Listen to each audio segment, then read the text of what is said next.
يشقق جهر بجمالهم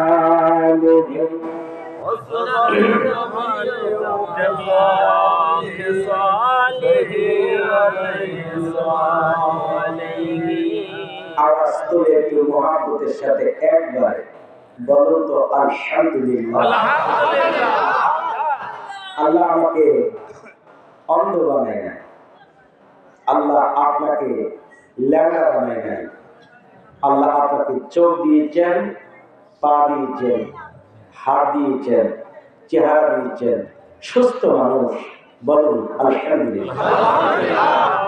ট্রেনে বাসে কত মানুষগুলি আছে, দেখবেন তারা লাঠি নিয়ে, তারা হাতে একটা ছড়ি নিয়ে বলে দুনিয়াটা আমার অন্ধকার, আমাকে কিছু দেয়। কথা বলেন, কত মানুষ পাগল বেশে ঘুরছে। শীতে আপনারা কত সুন্দর পোশাক পরে আছেন, যাদের পোশাকের ঠিক নাই, যারা রাস্তায় রাস্তায় ঘুমাচ্ছে, ব্রিজের উপরে পড়ে আছে, স্টেশনে পড়ে আছে, মাত্র বেশি কিছু না, তারও সব কিছু আছে, কিন্তু ব্রেনের ভিতরে শুধুমাত্র এক জায়গায় একটু ত্রুটি হয়ে গেছে, ডিফেক্ট হয়ে আছে। ডাক্তার তাকে ম্যাড বলেছেন, পাগল বলেছেন, পাগলের মতো করে ঘুরছে। আল্লাহ আমাকে পাগল বানায় নাই। বলুন আলহামদুলিল্লাহ। আর জোরে বলেন আলহামদুলিল্লাহ। ভালো করেছেন কে? আল্লাহ। জোরে বলে আল্লাহ। কিন্তু সে আল্লাহকে আমরা চিনলাম? জোরে বলেন চিনলাম না। ঠোঁট দিলেন, জবান দিলেন, চোখ দিলেন, সব কিছু দিলেন, কিন্তু আল্লাহকে আমরা বুঝলাম না, আল্লাহকে আমরা চিনলাম। সেই দাওয়াতই তো নিয়ে আসছেন। সুবহানাল্লাহ, সুবহানাল্লাহ। সেই দাওয়াতটাই তো নিয়ে আসছেন। কষ্ট হয় আপনাদের? আওয়াজ তুলে একবার বলুন তো আল্লাহু আকবার। একটু জোরে বলুন আল্লাহু আকবার। আজকে বাংলার জমিনে ৯৮% আমরা মুসলমান, কিন্তু বিজাতি তারা হাসতেছে, কারণ আমাদের ভিতরে দলাদলি, তলাতলি, লাঠালাঠি, কাটাকাটি। কথা বলছেন না? কিন্তু আজকে ইসলাম কি শিক্ষা দিল? আল্লাহর ওলিরা কি শিক্ষা দিল? বুঝলাম না। যাদের কথার কারণে, যাদের চোখের ইশারায় বাঘ পর্যন্ত আল্লাহর নামে জিকির করছে। তুমি যেখানে আসছো এখান থেকে ছুটে যাও কেন? তো কই বাঘে খাবে, বাঘে বাঘে। তো বলে এদিকে আসেন, কি বলতে চান? তো কই সুন্দরবনের বাঘ তোমার খান জাহান তোমারে খায়া ফেলবে। আল্লাহর ওলি খান জাহান বলেন বাঘ যার আমি তার। আর জোরে বলেন না সুবহানাল্লাহ। বাঘ যার আমি তার। কথার কাজে মিল। সুবহানাল্লাহ, সুবহানাল্লাহ। তো দেখে যে বাঘে খাবে ওই বাঘের পিঠের উপরে বসে আছে। সুবহানাল্লাহ। আর একটু জোরে বলা যায় না? সুবহানাল্লাহ। চেহারার সাথে তাদের ভিতরের একটা চেহারা ছিল, সেটা মিল আছে। সুবহানাল্লাহ। আসছে আসছে, এদিকে তাকান। আমরা মুসলমান, কি চমৎকার কথা। একবার ভাবি না, সকাল আসতেও পারে, নাও আসতে পারে। ঠাকুরগাতে মাহফিল করছি, বাড়িতে পুষিয়েছি, ফোন আসছে, দ্বিতীয় বক্তা যিনি ছিলেন তিনি রাত্রে ইন্তেকাল করছেন। খোদা কসম, কাশেম জিহাদিকে চিনেন আপনারা? চিনেন আপনারা?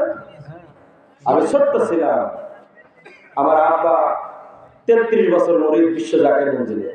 আমরা 3 ভাই 3 বোন। আমি বিশ্ববিদ্যালয়ের ছাত্র অনেক নিয়ে গেছি বিশ্ব জাকের মঞ্জিলে, এখনো নিয়ে যাই। আমি যেখানে চাকরি করি ৭৮ জন শিক্ষক, আমার মতো 1500 স্টুডেন্ট, এসপিডিসির বাচ্চারা আমাদের কাছে পড়ে। আমি দাওয়াত করে করে নিয়ে যাই বিশ্ব জাকের মঞ্জিল। যারা আপনাদেরকে ভুল বুঝায়, যারা আপনাদেরকে এরকম কথা বলে, আপনি একবার দেখে যান। ইতিমধ্যে ইসলামী বিশ্ববিদ্যালয়ের 2 জন স্যার তারা বলেছেন বিশ্ব জাকের মঞ্জিল সুন্নতের একটা ফাউন্ডেশন। কিন্তু আজকে দুঃখ লাগে, উঠলেই গীবত শুরু হয়ে যায়। এই কথা বলেন, গীবত শুরু হয় না? যতক্ষণ কথা বলছে একটা লোকের বিরুদ্ধে কথা বলছে আমি, বৃক্ষ তোমার নাম কি? জোরে বলেন, বৃক্ষ তোমার নাম কি? নবী এখানে আমাদের জাহিরাত জগতে আসে নাই, কিন্তু নবীর কাজ চলতেছে এই বাংলাদেশে। তো কই বাঘ যার আমি বাঘের পিঠের উপর উঠা খাজা খানজানী রহমাতুল্লাহ আলাইহি তিনি ইসলাম প্রচার করেছেন। ইমাম সাহেবকে আমি বললাম, আমি মুসাফির মানুষ, মাহফিল করতে আসছি, আপনার সাথে একটু কথা বলতে চাই। এই মসজিদে 60 গম্বুজ মস্ক, যারা এসএসসি লেভেলে পড়েন 60 গম্বুজ মস্ক, এই যে একটা প্যাসেজ আছে, আমি তো এটার মাস্টার, আমি ইসলামী ইউনিভার্সিটি থেকে মাস্টার্স করছি ইংরেজিতে। ইচ্ছা করলে ইংরেজিতে ওয়াজ করতে পারি আপনাদের দোয়ার বরকতে। কিন্তু যারা ইংরেজি ভালো বুঝেন আমার সাথে কথা বললে বুঝতে পারবেন, সারাদিন ইংরেজি বলতে পারি, সারা রাত ইংরেজি বলতে পারি। বয়লা লাভ ডাকি আমার বাপ, যদি শ্রোতারা না বোঝে তাহলে লাভ কি? কথা বলছেন উল্টা পাল্টা বয়লা লাভ নাই, তো সময় নষ্ট হবে। বাংলায় ওয়াজ করার পরে 2 ঘন্টা পরে কত সময় এখন ওয়াজ বাকি হয়ে গেল। আল্লাহ আকবার বলুন। আল্লাহ আমাদেরকে কবুল করেন, অহংকার থেকে আমাদেরকে বাঁচায় দেন। বলেন না আমি জোরে বলেন না আমি। ও এই কারাগারের ভিতরে ঢোকাও, আমার দিনের বিরুদ্ধে কথা বলে সম্রাট আকবর নবীর নাম ডাকাইতে আমার নাম জুড়ে দাও, লা ইলাহা ইল্লাল্লাহ আকবর খলিফাতুল্লাহ। নাউজুবিল্লাহ। একজন দাঁড়ায় গেলেন, এই যুবক, একজন দাঁড়ায় গিয়েছিলেন সেই দিন। ওই যুবক ডাক দিয়ে বলেন, এই সম্রাট আকবর ভালো করে শোনেন, আমার নবীর নাম কেটে যাওয়া মানে আমার কলিজা কেটে যাওয়া। আমার নবীর নাম কেটে যদি সম্রাট আকবর তুমি যদি আমার নবীর নামের পরে যদি নাম বসিয়ে দাও, আমি মুজাদ্দিদ আল ফিসারি বলছি, তুমি যদি আমার নবীর নাম কেটে দাও আমার কলিজায় রক্ত খরণ করবে। ভালো করে মনে রেখো, আমি মুজাদ্দিদ বেঁচে থাকতে নবীর নাম কাটতে পারবে না। আমার নবীর নাম আমার আল্লাহর পাশে থাকবে, আল্লাহ সেটাই পছন্দ করে।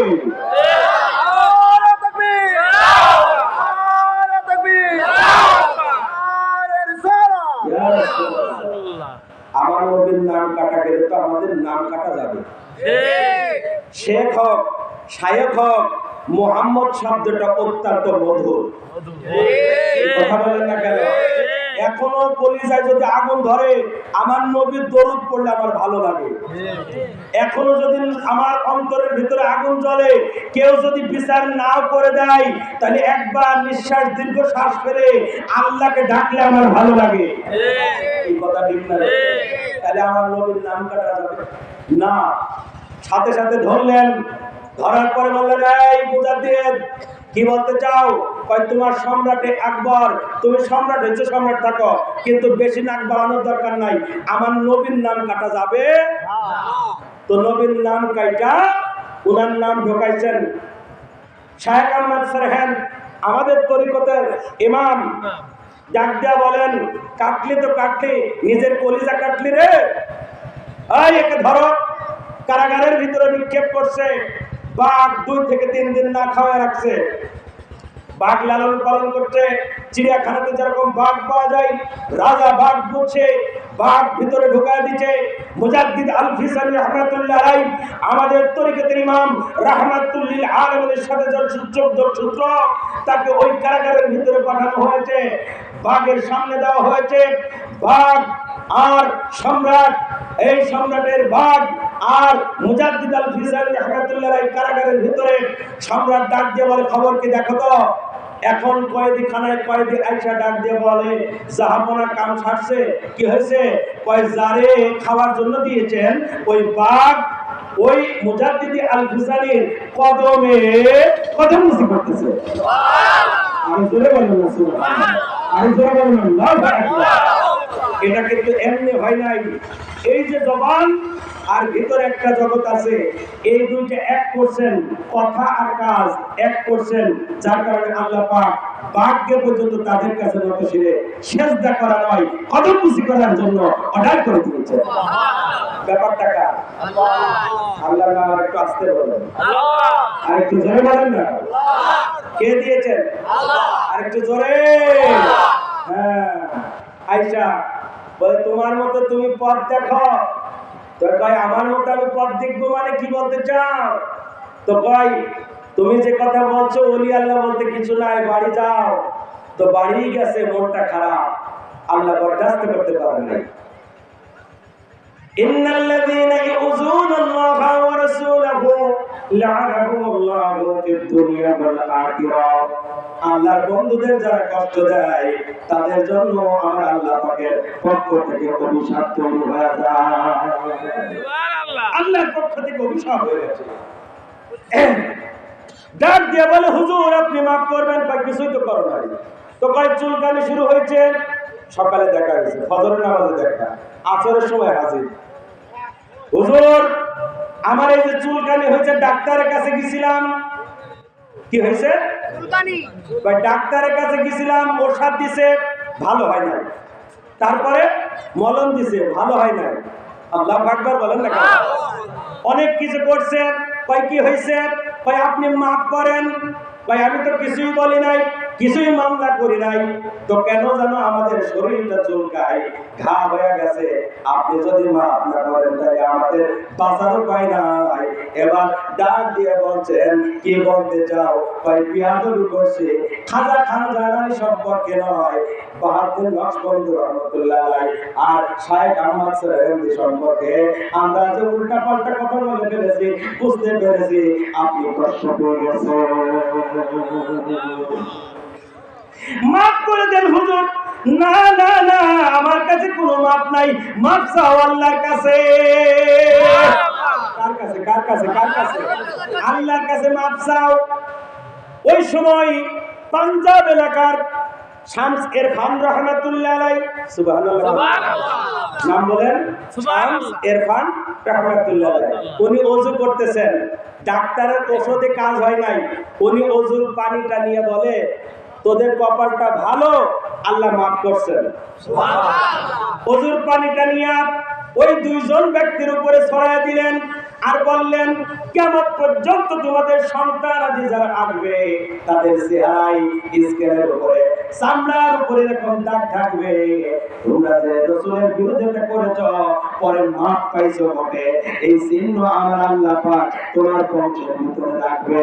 আমার আল্লাহ পাক এই ইশারা হয়েছে, আমি এই যে ওযুর পানিটা ছিটাই দিলাম, এটা আল্লাহর পক্ষ থেকে মেডিসিন হয়ে গেল। আর জোরে বলেন না সুবহানাল্লাহ। ব্যাপারটা কার? আর জোরে বলেন আল্লাহ যেন আমাদের বুঝার তৌফিক দেন, বলেন আমিন। ভাইজান আমার কাছে আপনারা দাবি করছেন, দেওয়া তো দেওয়ানোর মালিক আল্লাহ, জোরে বলেন আল্লাহ। আমি 10 জন ভাইকে অনুরোধ করব, বছরটা যদি ভালো যায়, জ্বালা যন্ত্রণায় না পড়েন, খুব ভালো করে খেয়াল করেন, বছরটা যদি ভালো যায়, জ্বালা যন্ত্রণায় যদি না পড়েন, যদি রোগ শোক বালা মুসিবত থেকে আল্লাহ পাক আমাকে আপনাকে হেফাজত করেন, সামনে বছরের জন্য আপনারা এই আজকের এই দোয়ার অনুষ্ঠান পুরা গ্রামের জন্য দোয়া, আপনারা যে মিলন মেলা তৈরি করছেন, কোরআন হাদিসের যে ভালোবাসা তৈরি করছেন, 10 জন ভাই 10 জন বাবাজি আপনারা এই মাহফিলের জন্য আগামী বছরের জন্য আপনারা দান করবেন নিজ ইচ্ছায়, কোনো কিছু না, মাত্র 10 জন যদি আপনারা 2,000 টাকা দেন তাহলে 10 জনের কয় হাজার হয়? জোরে বলেন ইনশাআল্লাহ। তো ওই ভাবে আমি চাইবো না, 5 জন মিলা ডেকোরেশন খরচ দিবেন, ছোট হোক বড় হোক, আল্লাহ যদি ভালো রাখেন। আমি জানি, হ্যাঁ আমি জানি অনেকে অনেক রকম চিন্তা চেতনার মানুষ থাকতে পারে, কিন্তু দিনে কমে না।